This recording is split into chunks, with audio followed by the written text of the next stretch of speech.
Вот мы вот только начали делать исследования, и вот в исследованиях, знаешь, какая сумма вырисовывается, сколько Украина теряет от того, что население неактивно Мгм. и не занимается спортом?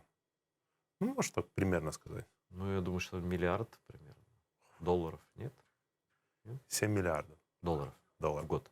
в год. Как это коррелируется? Вот скажи мне, на чем это отражается? Откуда Это, эта цифра? это исследование будет, там Ага. будет четко описана Да, я бы методология. почекала там. Да, то есть это я так, знаешь, говорю, Мгм. чтобы на затравочку. Я понял. Ну, это сумма огромная, конечно. Огромная сумма. Огромная сумма.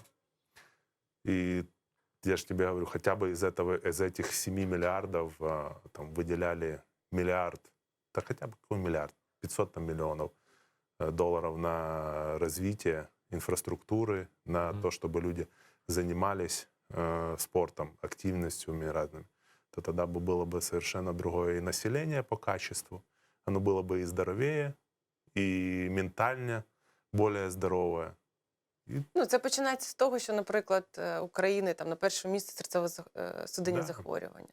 Мгм. Е, Колосальна кількість людей просто помирає в якомусь такому віці, коли вони могли працювати, давати економіці, платити А это податки. повязано прямо со спортом, да? ну, конечно. На фізичну активність. Це не спорт, це фізична Я понял. Ну, активність. если нет физической активности, значит, человек у ларька встречает. так Нет, сказать. смотри, есть, Да. есть Спорт исследования. це наркотик, в принципі. Да. Тобто, коли Это ти образ займаєшся, жизни, короче, давайте. да, так, да? ти звикаєш, і потім ти без цього не можеш. І ти вже не можеш іншим життям жити. Ти не можеш побігти зранку, потім піти там напитися, і ти наступного дня не побіжиш просто-напросто. Тобі буде складно. Вот ты сказал, что спорт это своего рода наркотик, но я не сомневаюсь, что Слава так и думает, потому что его Абсолютно. спорт это вся его жизнь, да. Но если наркотики у нас доступны, вот идешь, извините, да, Мгм. и написаны какие-нибудь там телеграм-каналы и так далее, я уверен, что по-любому вот набери, вот через полчаса у тебя будет закладка лежать у подъезда. Ну, да? не через полчаса, через час. Через час, да?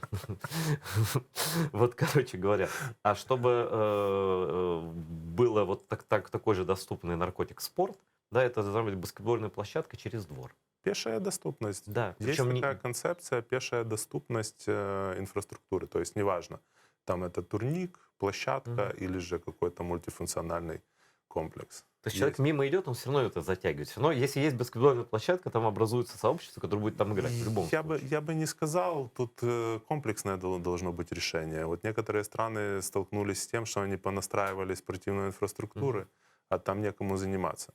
То есть Білорусь, наприклад. Да. Все є.